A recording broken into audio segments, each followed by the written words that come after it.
Los niños no se tocan. Escrito por Anaís Veloz. No querrás que te lo cuente. Creí que por fin había encontrado el amor de mi vida, sin imaginar que el gusto me duraría tan poco.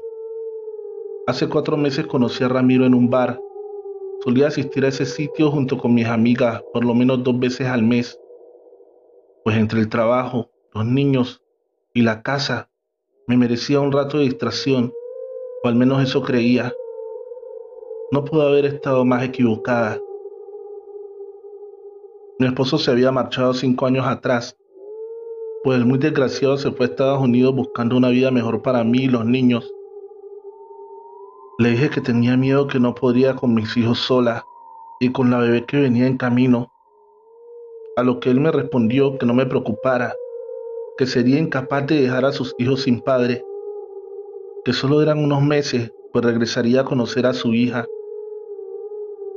Pero olvidó muy rápido su promesa, pues cerca de los 3 meses dejó de mandarnos dinero y de contestarme las llamadas. Estaba sola con 2 niños pequeños de 5 y 7 años y una bebé a punto de nacer, así que tuve que salir adelante por mis hijos y poco a poco me fui adaptando a la vida de madre soltera, aunque debo de confesarte que no fue nada fácil. Cuando mi pequeña Marina cumplió los 2 años, me enteré de la manera más cruel el motivo por el cual nos había abandonado mi esposo, pues yo venía con un pequeño pastel para celebrar el cumpleaños de mi hija y tenía que pasar por la casa de la madre de él, y como siempre lo hacía, me cruzaba la calle para no tener contacto alguno con cualquiera de ellos. Hasta la fecha me había funcionado bastante bien, pero al intentar cruzar esta vez, un imbécil casi me atropella y por poco tiro el pastel. Volteo a hacerle el reclamo y vaya sorpresa que me llevé, pues era mi esposo en una camioneta de lujo, pero no venía solo, estaba acompañado por una bella mujer y un par de niños. No me reconoció porque trató de disculparse, pero yo jamás le di la cara. Ese día me di cuenta de que él nunca regresaría, ya que tenía otra familia y se había olvidado por completo de nosotros. En todo el tiempo que estuvo con su madre nunca fue a buscar a sus hijos, así que decidí hacer mi vida y sacar a mis hijos adelante sola. Cuando Marina cumplió 4 añitos, comencé a salir con algunas amigas que se encontraban en la misma situación de abandono que yo. Doña Carmen solía cuidarme a mis hijos cuando salía, así que no tenía pendiente alguno, pues la conocía desde que yo era una niña. Estaba tan necesitada de amor y aceptación que cuando conocí a Ramiro quedé prendida a él casi de inmediato. Era un joven bastante atractivo y por si fuera poco, 10 años menor que yo. Bailamos toda la noche, platicamos de tantas cosas que teníamos en común, que pareciera que estábamos hechos el uno para el otro. Solo que omití decirle que tenía hijos, pues temía que al ser tan joven, este se asustara con semejante responsabilidad. Salíamos por casi 2 meses y en ese tiempo jamás me tocó. Debí haber visto toda esa clase de señales. Era tan obvio y nunca me di cuenta. Al reprocharme, mis hijos, mis continuas ausencias, terminé por confesarle todo a Ramiro, y este en lugar de molestarse se puso feliz. Incluso me pidió que saliéramos del bar y fuéramos a conocer a mis hijos. Yo acepté encantada, aunque no te negaré que estaba demasiado nerviosa la reacción de mis pequeños. Pero al llegar a casa, mis hijos lo recibieron de maravilla. Él era tan amoroso con ellos que parecía que los conocía de toda la vida. Esa noche, después de dormir a los niños por primera vez, me hizo suya, y al poco tiempo se vino a vivir conmigo. Por fin me sentía la mujer más feliz del mundo, aunque por otro lado me dolían las constantes peleas que tenía con doña Carmen, pues esta decía que Ramiro no le agradaba nada y que no le gustaba la forma en la que tocaba a los niños. Yo trataba de explicarle que él solo hacía el papel de su padre, pero siempre terminábamos discutiendo y eso me dolía bastante, pues siempre la vi como mi madre. Cierto día llegó muy cabizbajo del trabajo y al preguntarle qué le pasaba, me dijo que lo habían despedido. Le respondí que no se preocupara, que yo me encargaría de los gastos doblando turno. Él me besaba y abrazaba agradeciéndome por el apoyo. Yo entraba a las 7 de la mañana y regresaba cerca de las 9 de la noche, y Ramiro me despertaba con la cena lista, la casa muy limpia y mis niños bañados y dormidos. ¿Qué más podía pedirle a la vida?, pensaba. Después de 2 meses de trabajar sin ningún día de descanso, tuve una descompensación y me desmayé. Por tal motivo me dieron unas vacaciones de 2 semanas, y al contárselo a Ramiro, este se puso furioso y comenzó a gritarme que necesitábamos el dinero, que cómo era posible que no me importaran mis hijos ni las cuentas por pagar. Estaba tan molesto que no le importó cuando le dije que las vacaciones eran pagadas. Me dio una bofetada y se salió de la casa. Estuve en vela toda la noche, pues este no regresó. Tenía miedo de perderlo. Estaba tan acostumbrada a él que no soportaba la idea de no tenerlo cerca. Cerca de las 10 de la mañana fui a la tienda a comprar algo de despensa para hacerle el desayuno a mis hijos. Y ahí me encontré con doña Carmen, que me miró con desaprobación al verme el hematoma que traía en el rostro por la bofetada que me había dado Ramiro. No puedo creer, Susana, que a estas alturas permitas que ese desgraciado te trate así frente a tus hijos. No, doña Carmen, los niños ya estaban dormidos. Él sería incapaz de pegarme frente a ellos, le dije tratando de disculparlo. Espero que ahora sí te des cuenta de que tus hijos no le están pasando nada bien. Marinita ya ni siquiera habla. ¿Pero qué hice, doña Carmen? No voy a permitir que ponga a mis hijos en contra de su padre. Ese cabrón no es su padre, Susana. Pues como si lo fuera. Él ha hecho más por ellos que nadie en el mundo. Bastante molesta tomé mis cosas y me fui a casa.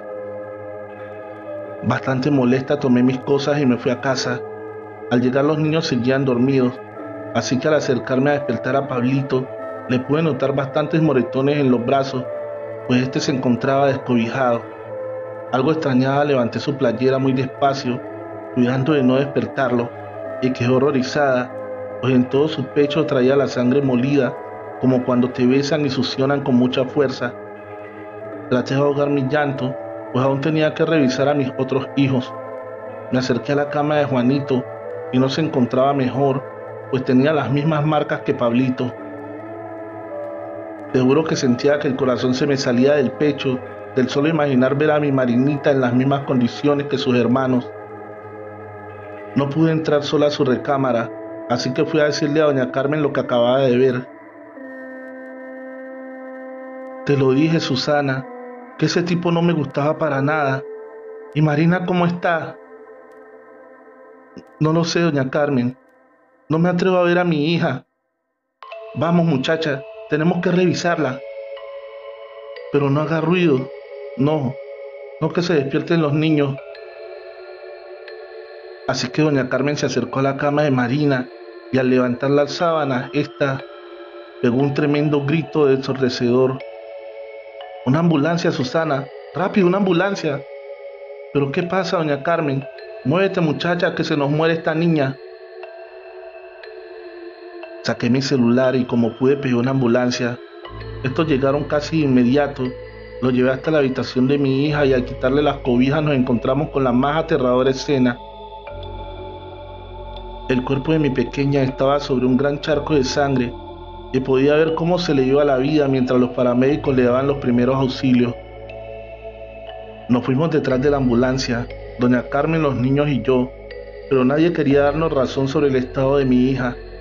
Hasta después de casi 2 horas el doctor se acercó a mí, acompañado de un par de oficiales. Ahí fue cuando mi mundo se derrumbó, pues el doctor me explica que mi hija había sido víctima de violación y tenía múltiples desgarres, sin contar que tenía una fractura en uno de sus tobillos. No podía creer lo que me estaba diciendo. ¿En qué momento mi bebé había pasado por semejantes aberraciones? Al estar en un estado de shock, doña Carmen fue la que habló y les platicó de la relación que tenía con Ramiro. También pidió que mis hijos fueran revisados porque habíamos descubierto que presentaban múltiples golpes en los brazos, piernas y pecho. Desafortunadamente, mis hijos también fueron abusados por ese maldito Y lo peor del caso fue cuando fui a poner la denuncia, pues me llevé la sorpresa de mi vida, ya que en el Ministerio Público me di cuenta de que ese cabrón ni siquiera se llamaba Ramiro. Su nombre era Samuel y era hijo de una de las familias más ricas del país. El cinismo y la corrupción de esos malditos me daba asco. Pues un oficial se acercó a decirme que lo mejor sería que me fuera a mi casa y que le diera gracias a Dios que no me los habían matado, ya que no era la primera vez que ese tipo cometía esa clase de actos. Pero qué demonios, pensé, ¿cómo es posible que me digan esto después de que ese malnacido había cometido tal crimen con mis preciosos niños? El odio invadió cada poro de mi piel y estaba dispuesta a hacer cualquier cosa por hacerlo pagar. Después de casi 15 días me dieron de alta a mi hija y fue tiempo suficiente para planear mi venganza. Logré hacerme novia de uno de los narcotraficantes más crueles y despiadados de mi ciudad. Me preguntarán cómo fue que lo conseguí. Pues resulta que al llegar a casa mis vecinos ya estaban enterados de lo que había sucedido con mis hijos. Y ellos organizaron una recolecta para ayudarme con los gastos en lo que se terminaba de recuperar mis hijos. Eso llegó a oídos del crimen organizado y ellos me dijeron que estaban enterados de todo y que me ayudarían a que el perro ese pagara muy caro lo que les hizo a los niños.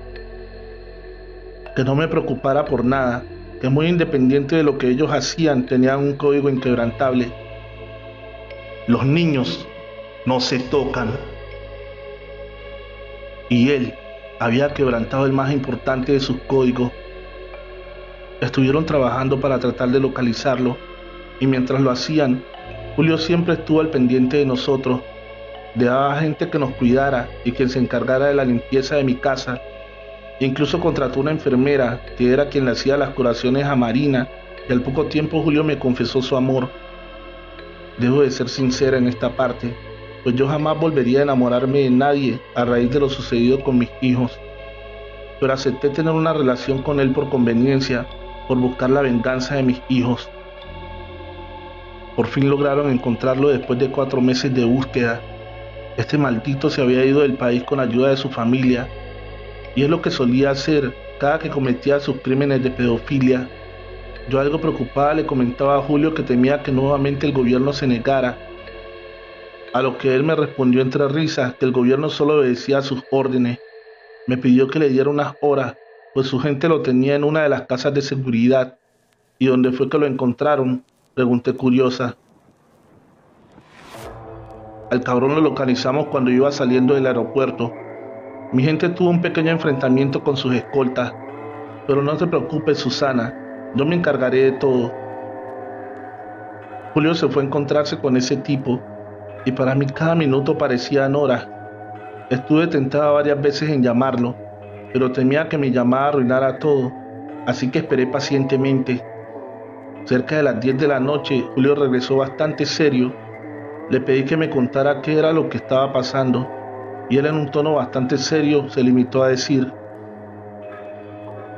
lo siento, Susana, la familia nos ha ofrecido 5 millones por la vida de su hijo, y este dinero ahorita no le vendría nada mal a la organización.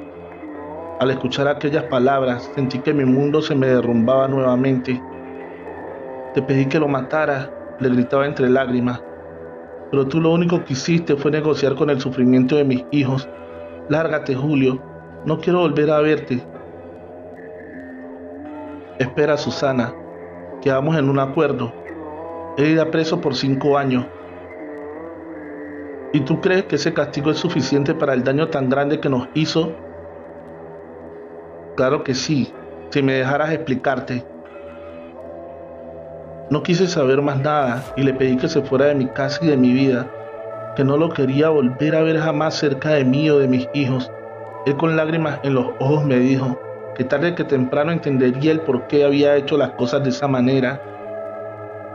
A la mañana siguiente fue cuando entendí todo, pues al prender la televisión, lo primero que vi fue la siguiente noticia. El joven Samuel Medina, hijo de los millonarios empresarios de autos Medina, fue arrestado la noche de ayer al salir del aeropuerto por pedofilia y violación a menores de edad. Su juicio se había llevado a cabo el día de su detención, pues las influencias de los padres habían acelerado el proceso. Fue sentenciado a 5 años de prisión en la cárcel Los Laures. Fue trasladado cerca de la medianoche, pero lamentablemente el joven Samuel fue recibido por una ola de presos enardecidos, ya que al llegar se amotinaron y sometieron al personal del centro penitenciario, y el joven Samuel fue víctima de múltiples violaciones. Se dice que más de 50 presos abusaron salvajemente de él. Incluso está circulando videos donde Samuel da las ubicaciones de donde enterró a sus pequeñas víctimas. Al darse cuenta las autoridades de esos videos, pidió ayuda a las fuerzas castrenses para controlar el motín y liberar al personal. Se dice que su estado es muy crítico, pues tiene 3 costillas fracturadas, al igual que pies y manos. Le fueron removidos en su totalidad las piezas dentales, tiene fracturas mandibulares y, según una fuente confiable, le han tenido que reconstruir el recto por las múltiples violaciones. No podía creer lo que escuchaba. Realmente Julio había planeado todo eso. Nunca me traicionó, pues cumplió su promesa de hacerlo pagar por todo lo que había hecho. Regresé con él al poco tiempo y hasta fecha sigo a su lado. Me ha apoyado mucho, pues mis hijos aún siguen en terapia. Y si se preguntan qué fue de Samuel, pues él también logró recuperarse. Fue cambiado de prisión y su condena aumentó a 50 años. Creo que en esa prisión se ha adaptado mucho mejor, pues ahora ya no lo molestan los presos, porque se ha convertido en la mujer de medio penal, y para no sufrir agresiones, tiene que acostarse con 20 presos diarios. Esa es la tarifa que tiene que pagar para que no lo golpeen, pero solo será mientras cumple su sentencia. Se me olvidaba, tiene un grupo de 4 personas que lo cuidan día y noche para que no pueda suicidarse, y todos los días le recuerdan que los niños no se tocan. Hemos llegado al final de este episodio. Recuerda que la mejor forma de apoyar el canal es dejando tu like y un bonito comentario. Agradecería mucho que lo dejaras explicando qué tal te pareció este relato. Recuerda suscribirte y activar la campanita de notificaciones. Feliz noche, trovadores, amantes de cuentos de terror.